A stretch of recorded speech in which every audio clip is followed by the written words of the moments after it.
આજ રોજ મારા પોતાના ઘર, મારા પોતાના ગામ અને જ્યાંથી હું મોટો થયો, જ્યાં મારો જન્મ થયો, જે ધરતીમાંથી હું રમતો રમતો મોટો થયો, એ ધરતીની અંદર, એ ગામની અંદર, એ પટાંગણની અંદર માનની ઈશુદાનભાઈ ગઢવી આજે મહેમાન તરીકે બન્યા છે. માનની મનોજભાઈ સોરઠિયા આજે આપણા મહેમાન છે. સાથે સાથે મંચસ્થ તમામ મહાનુભાવો, આવો બંને, વિજયભાઈ, ધવલભાઈ બંને આવો. ધવલભાઈ યુવા સરપંચ છે વાડલાના, હમણાં જ ચૂંટાયા છે. તાળીઓના ગડગડાટથી વધાવો. ઇકો ઝોન પછી હમણાં સરસ, આવો. સાથે સાથે દેવેન્દ્રભાઈ સોલંકી, જે કાયમી માટે આપણી વચ્ચે હર હંમેશ લડતા રહી છે, અવાજ ઉઠાવતા રહી છે, પ્રશ્નો માટે લોકોની વચ્ચે કાયમી માટે સતત અવિરત હોય છે. જેલની અંદર મારી સાથે ઘણી બધી યાતનાઓ ભોગવી અને પેલા એનું એફઆઈઆરમાં નામ નહોતું, પણ જેવું એનું નામ આવ્યું એટલે મને પોરહ ચડ્યો કે આજ કોક મિત્ર મારા ભેગો આવ્યો છે. પેલા એફઆઈઆરમાં નામ નહોતું એટલે એ કે હું છટકી ગયો, બચી ગયો. પણ જેવા અમે ત્યાં કોર્ટમાં હાજર થયા, ત્યાં એ ભાઈએ સામે હાજર થયા કે મને પકડી લીધો, મને મજા આવી, કાંઈ વાંધો નહીં. હવે એવા પિયુષભાઈ પરમાર, સાથે સાથે સેજલબેન ખૂટ પણ ઘણા સમયથી લાંબી લડાઈઓની અંદર, ઉનાની અંદર પોતાનું મહત્વનું યોગદાન આપે છે.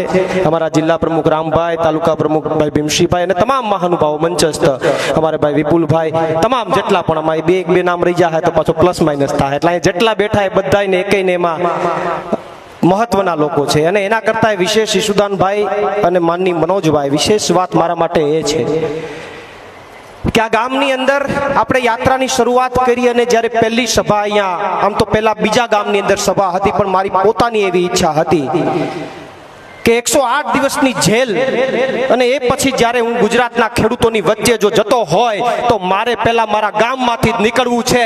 મારે મારા ગામના વડીલોના, મારા માતા પિતાના, મારા વડીલોને જે અહીંયા મોટી સંખ્યામાં બહેનો ઉપસ્થિત છે એના આશીર્વાદ લઈને જ આ ધરતીમાંથી નીકળવું છે. એ મારી ઈચ્છા હતી. એટલા માટે મેં નક્કી કર્યું કે પહેલી સભા તો મારા ગામમાં જ થવી જોઈએ. પણ મને આનંદ છે કે અત્યારે બપોરનો સમય અને તમે બધા જાણો છો, આખી ગુજરાતની જનતા જાણે છે કે સીઝન છે, ફૂલ સીઝન. કોઈ ગામમાં અત્યારે નીકળવા જઈએ તો 5 માણસે મળે એવી સ્થિતિ નથી. આ પરિસ્થિતિની અંદર આપ સૌ, મારી લાગણીને ધ્યાનમાં રાખીને આપ સૌ જ્યારે અહીંયા ઉપસ્થિત થયા છો ત્યારે આપ સૌને પહેલા તો હું નતમસ્તક વંદન કરું છું. અને એના કરતા વિશેષ માનની ઈશુદાનભાઈ ને મનોજભાઈ વાત એ છે કે અહીંયાથી ઘણા બધા લોકો આવ્યા, એ ક્યાંક બીજા પક્ષ સાથે જોડાયેલા છે, પણ જ્યારે પ્રવીણ રામની વાત આવી, જ્યારે ખેડૂતની વાત આવી તો પક્ષનો ખેસ બાજુમાં મૂકીને અહીંયા સમર્થન આપવા આવ્યા છે. એને સાહેબ હું નતમસ્તક વંદન કરું છું, એને વંદન કરું છું. કારણ કે એને એવું નક્કી કર્યું કે ગામનો દીકરો છે, વિસ્તારનો દીકરો છે, પક્ષ બાજુમાં, પાર્ટી બાજુમાં, અને બધું છોડીને જ્યારે તમે અહીંયા સામે ઉપસ્થિત થયા છો ત્યારે હું તમારો ઋણ ક્યારેય નહીં ભૂલી શકું અને તમારો ઋણ ક્યારેય નહીં ઉતારી શકું સાહેબ. એટલે અહીંયા જેટલા પણ ઉપસ્થિત છે એ તમામનો આભાર માનું છું. અને જેટલા આવ્યા છે એને સભા પૂરી થાય પછી બધાને કહું છું કે જમીને જવાનું છે. મારા લગ્નમાં મેં કોઈને જમાડ્યા નહોતા, કોરોના હતું એટલે ભેગું નતું થયું. બધાને આમંત્રણ છે. અમુક આશાબેનો મને આશીર્વાદ આપવા આવ્યા છે, માતાઓ બહેનો આશીર્વાદ આપવા આવ્યા છે. તો આજે અહીંયાથી નીકળીશ ત્યારે હું આશીર્વાદ લઈને નીકળીશ. અહીંયાથી નીકળીશ, આ ધરતીમાંથી નીકળીશ ત્યારે મારા માતા પિતા, મારી જે અહીંયા માતાઓ બેઠી છે, આશાબેનો બેઠી છે, મારા વડીલો બેઠા છે, એના આશીર્વાદ લઈને નીકળીશ અને ભાજપને લલકાર ફેંકું એટલા આશીર્વાદ લઈને ગુસ્સામાંથી નીકળી રહ્યો છું. રોકવાની તાકાત હોય તો રોકી લેજો, જાઓ. અને હવે કાંઈ ડરે નથી રહ્યો. પેલા થોડો ઘણો જેલનો ડર હતો, હવે તો એ નીકળી ગયો છે. 108 દી, પોણા 4 મહિના, મોટો અનુભવ, મોટી ડિગ્રી, હવે ડર નથી. એટલે એ કોઈ ચિંતાનો વિષય નથી. પણ આશીર્વાદ લઈને નીકળી રહ્યો છો તો મને વિશ્વાસ છે કે એની તાકાત મોટી હોય છે. અને એનાથી મોટી તાકાત અત્યારે હું ઈશુદાનભાઈ, મનોજભાઈ લઈને આવ્યા છીએ કે અમે સોમનાથ દાદાના ચરણોમાં નતમસ્તક વંદન કરીને આ યાત્રાની શરૂઆત કરી છે. સોમનાથ દાદાના ચરણોમાં નતમસ્તક વંદન થઈને યાત્રાની શરૂઆત કરી છે. અરે ભગવાન ચંદ્ર આપણો ઇતિહાસ છે કે ભગવાન ચંદ્રને જ્યારે શ્રાપમાંથી મુક્તિ મેળવવી હતી એણે સોમનાથ મંદિરમાં તપ કરેલું, પ્રભાસ ક્ષેત્રની અંદર તપ કરેલું. તો સાહેબ અમે પણ ખેડૂતોની જે પીડા છે, ગુજરાતના ખેડૂતોની પીડા છે, એમાંથી ખેડૂતોને મુક્તિ મળે એ માટે સોમનાથ મહાદેવના દર્શન કરીને આ તપ કરવા ગુજરાતમાં નીકળ્યા છે.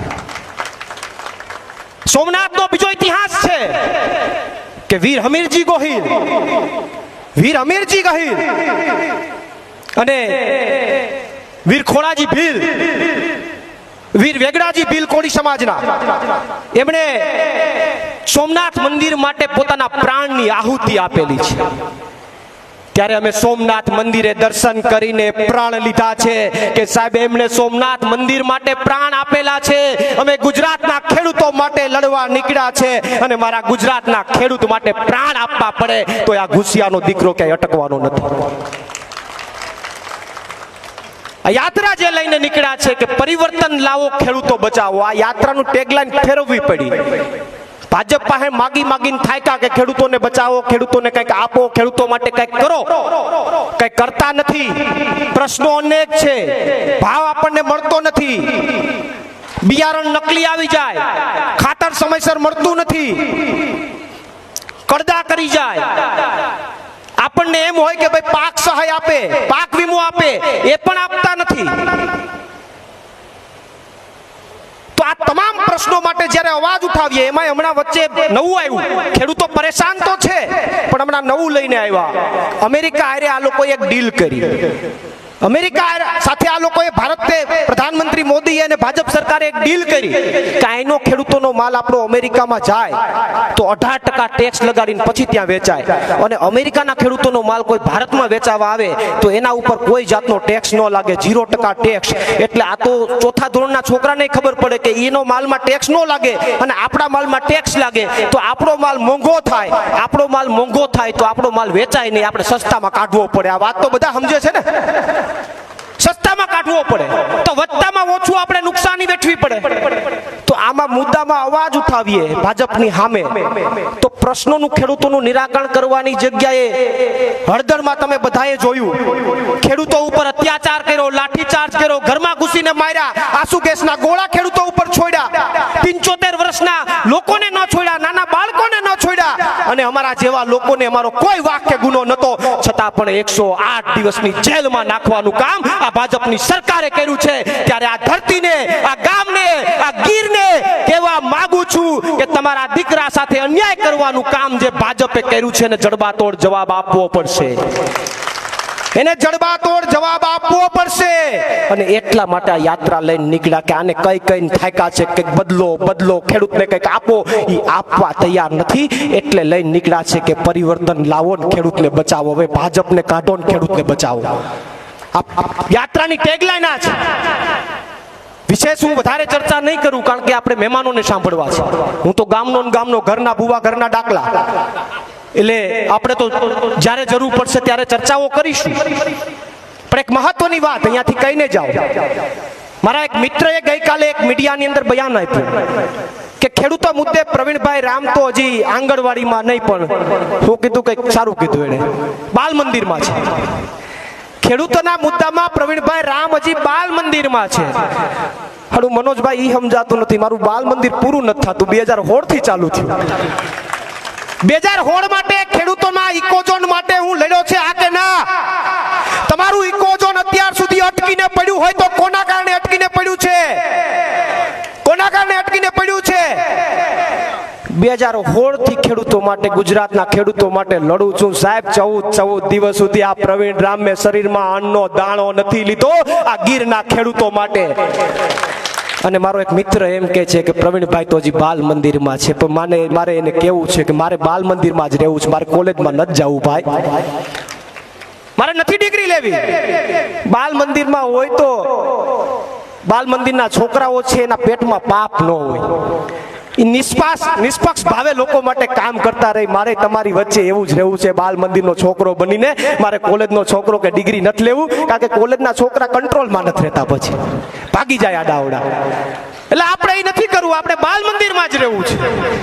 પણ વિશેષ ચર્ચા ન કરતા હું મારા ગામની અંદર તમામ મહાનુભાવોને આવકારું છું. આ યાત્રાની શરૂઆત થઈ છે સોમનાથથી. 8 તારીખે ગાંધીનગર પહોંચશે. ગાંધીનગર મોટી ખેડૂતોની મહાસભા થશે, જેમાં માનનીય અરવિંદ કેજરીવાલજી પણ પધારવાના છે. આપ સૌને ત્યારે પણ આમંત્રણ છે.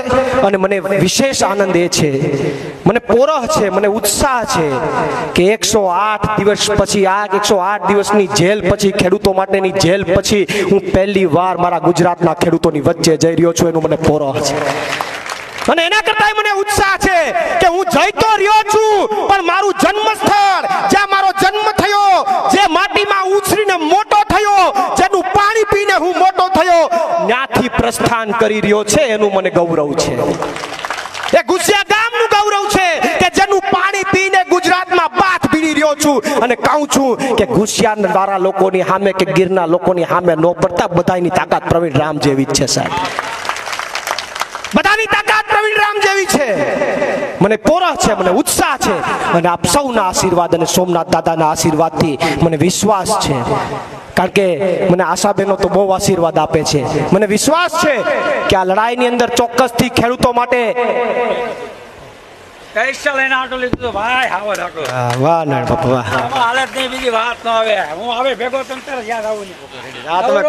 ગળા ભાવોનું આપી દેતા આમ બરોબર છે.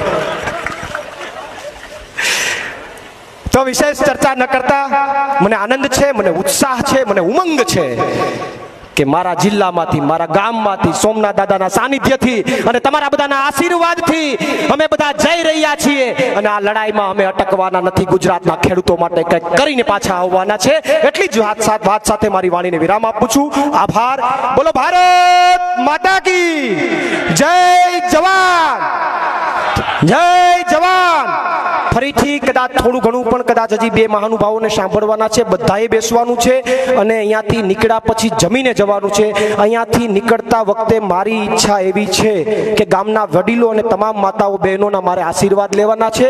એ દુખણા લે, એ દુખણાના અમારે એના તાકાત જે છે એ અમારા માટે મહત્વની છે. એટલે બધાના આશીર્વાદ લેવાના છે. આશીર્વાદ લઈને જ પછી અમે અહીંયા નીકળીશું. અને તમે બધા જમીને નીકળજો. કારણ કે મેં કીધું એમ પછી તમે એમ ન કહેતા કે જમાડ્યા નહીં, લગ્નમાં તો નહોતું ભેગું થયું. આભાર. खूब खूब धन्यवाद प्रवीण भाई. राह में खतरे भी है लेकिन ठहरता कौन है, मौत कल आए आज आ जाए डरता कौन है.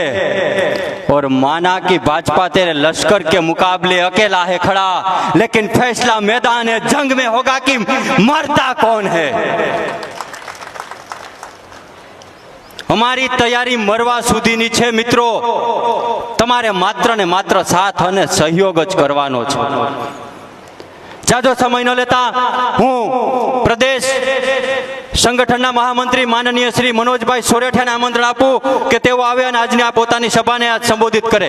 માનનીય મનોજભાઈ સોરઠિયા. એવું છે નીચે નમી જશે. હાલશે હાલશે હાલશે.